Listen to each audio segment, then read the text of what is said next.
Hello everybody, welcome back to 10 Minute Reviews. The crazy one here is Freya. I'm Jason, and I'm bringing you today's video.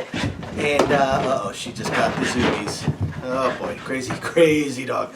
So, for today, I want to talk about another book. And as usual, I'm going to cover four things. I'm going to cover the world, I'm going to cover the writing, the characters, I'm going to cover the plot, and I'm going to cover the writing style. So please hit the like and subscribe buttons, folks, especially that subscribe button. We're a small family channel, just love to talk about books, so we would absolutely love to have more support from you guys.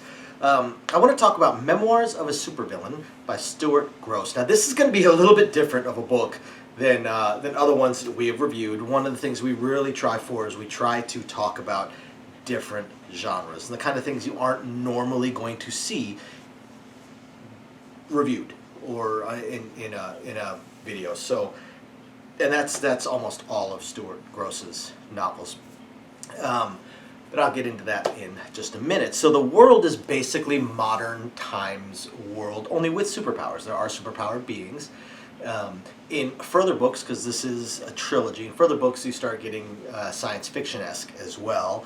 But the very beginning of it, Memoirs of a Supervillain by Stuart Grosse, it's just kind of modern times-ish. And this is almost a collection of short stories in a way. So the character is named Iceblade. He is, well, a supervillain. He is a bad guy. He is a thief, primarily. That is his main thing. He considers himself a thief, and that's what he does. Now, his powers are pretty awesome. And as time goes by, and as he gets better with them, he ends up basically overpowered. Plus, he starts getting a couple small little items that help, and I'm going to get into that in the plot because that's where I'll cover why this book is a little bit different than most of the ones we've reviewed. So, it does fall in within the haremlit as well. But Iceblade, he basically has control over ice, and not control over, but he can create it, get rid of it, shape it. So the usual stuff: ice spears,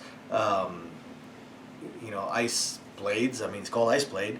Ice swords. He can make surface of ice. But what's interesting is that he also has control over himself. So in a way, he's almost an ice elemental if you're a gamer. As once he figures out how to turn himself into mist, at that point he becomes the overpowered, pretty much unbeatable uber killer. Because of course he does kill when necessary. Now, getting into the plot. The plot is difficult to describe for the first book. Because again, it's almost like a collection of short stories as it covers, how he was, when he was younger, when he was kidnapped and his powers were experimented on, which actually was what made him stronger. That's when he was able to start turning into mist and stuff like that. To some of the thievery that he has done. To his eventual rise as a supervillain, while at the same time he at times saves the world as well. And it's one of those things that, like, you kind of look at it as well. The character is writing, or the author's writing basically an absolute scumbag of a character, trying to give him redeeming qualities. Well, yes and no. The reason that this is a little bit different and more extreme than most of our books is one of the items he gets is a ring that basically gives him control over women. And this is haremlit, but this definitely gets into definitely gets into non-consensual areas of things that are going on. Although they do, every single one of them does end up an ally of his. But as far as this supervillain, this evil, amoral person also saving the world, well, that actually does make sense for two reasons. One, there's a role-playing game that I love to play. I haven't played in a while, but I love to play, and they actually have one world that has superpowers in it, and the big bad guy ends up saving the world also. And the reason that he gives is, he may be the the supervillain, the evil overlord that wants to rule the world, but it's still his world. Doesn't mean he's not loyal to his planet. You can be a bad guy and still be loyal to your planet, or loyal to your country, loyal to your flag, loyal to your friends, loyal to whatever.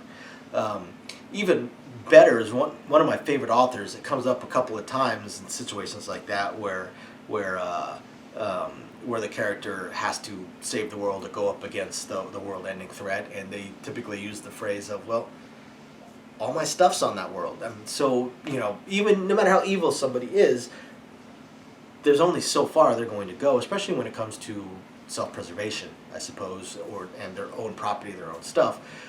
So, Memoirs of a Supervillain is almost details the rise of Iceblade from a little know-nothing or minor thief to a hardened, almost PTSD level due to torture, super villain, where his powers, he starts to become overpowered and far deadlier, to where he even starts killing when necessary, still prefers to consider himself a thief, to when he starts building up a harem of superheroes and supervillains that have crossed him, that he has used his ring of control on to get them to join him, if you know what I mean, to where he becomes world famous, at first, at least within the first book, world famous, and powerful, and protecting the world, taking out certain too evil type of people for him.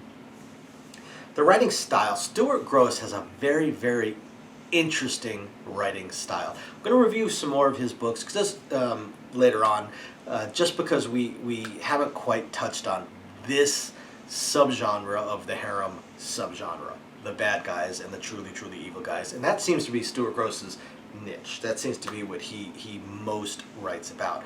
But the thing is, even while I disagree with the motivations, I disagree with the morals of his characters, his books are absolutely fascinating. They are so much fun to read. They are super, super entertaining. If you take the adult stuff out of them, they are super, super, super entertaining and so much fun. So he writes a great, great, great superhero series or trilogy with the Memoirs of a Supervillain, and then some of the later books.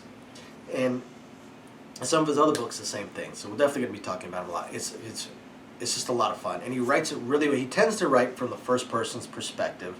And so he's able to put in a lot of what the character is thinking and their motivation. Some of his other books, that he uses a lot of almost psychological tricks on the people he's dealing with or fighting or battling. So this may not be for everybody, probably won't be for everybody, but these are a lot of fun. His books are a lot of fun to read. He's actually started to drift away a little bit, or try and experiment a little bit away from the harem and the super evil amoral types with one of his newer series.